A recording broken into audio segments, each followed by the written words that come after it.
కాంగ్రెస్ ప్రభుత్వానికి అందాల పోటీల మీద ఉన్న శ్రద్ధ రైతులపై లేదని సంగారెడ్డి ఎమ్మెల్యే చింతా ప్రభాకర్ పేర్కొన్నారు. కొండాపూర్ మండలం కోనాపూర్ గ్రామంలో తడిసిన ధాన్యాన్ని ఎమ్మెల్యే పరిశీలించి అక్కడి రైతులతో మాట్లాడారు. అనంతరం మీడియాతో మాట్లాడారు. ప్రభుత్వం సక్రమంగా ధాన్యం సేకరణ చేపట్టకపోవడం వల్లే రైతులు నష్టపోయారన్నారు.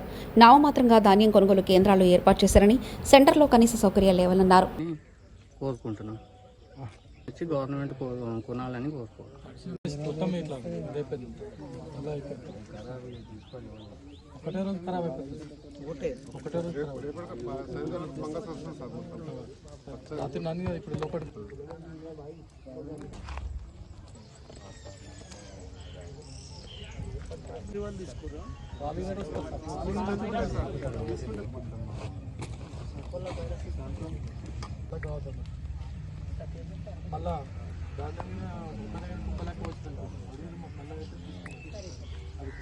జొన్న పంటలు కూడా చాలా నష్టపోయింది.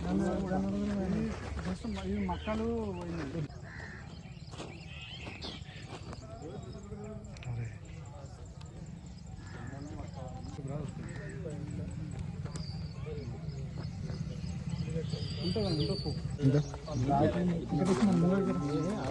కష్టపడి పండించిన పంటకి ఈరోజు అకాల వర్షంతో రైతులు తీవ్ర నష్టానికి గురైండ్రు.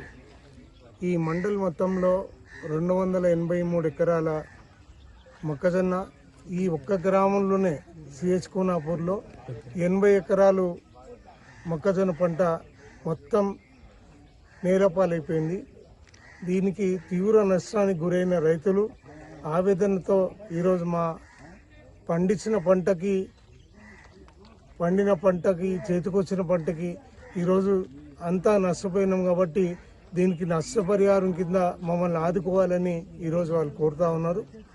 మరి అలాగే జొన్నలు కూడా మొత్తం నీళ్ళ పాలైపోయింది. మరి ఈ తీవ్ర నష్టానికి ప్రభుత్వమే పూర్తి బాధ్యత తీసుకోవాలి. మార్కెట్ వాళ్ళు కూడా ఈ జిల్లాలోనే ఎక్కడ ఈ మొక్కజొన్నలు కొనుగోలు చేస్తారు కాబట్టి మరి వాళ్ళు కూడా బాధ్యత వహించి మరి సత్వరం ఈ రైతులకు జరిగిన నష్టానికి వాళ్ళు కూడా ఆలోచన చేసి నిర్ణయం తీసుకోవాలి. ఈరోజు ప్రభుత్వం అందాల పోటీలో చూపిస్తున్నటువంటి శ్రద్ధ ఈరోజు రైతులకి జరుగుతున్న నష్టం మీద వాళ్ళు దృష్టి పెడతలేరు. మరి ఈ తీవ్ర నష్టానికి సత్వరం చర్య తీసుకోవాలని చెప్పి మేము అధికారులను కూడా కోరుతా ఉన్నాం. మరి ఇప్పుడే ఇక్కడికి వచ్చినటువంటి ఏఓ కానీ ఏడీ కానీ వారిని కూడా కోరడం జరుగుతూ ఉంది. ఎంత నష్టపోయినరో ఆ నష్టం మొత్తం రికార్డు చేయమని చెప్పి వారిని కోరుతా ఉన్నాం.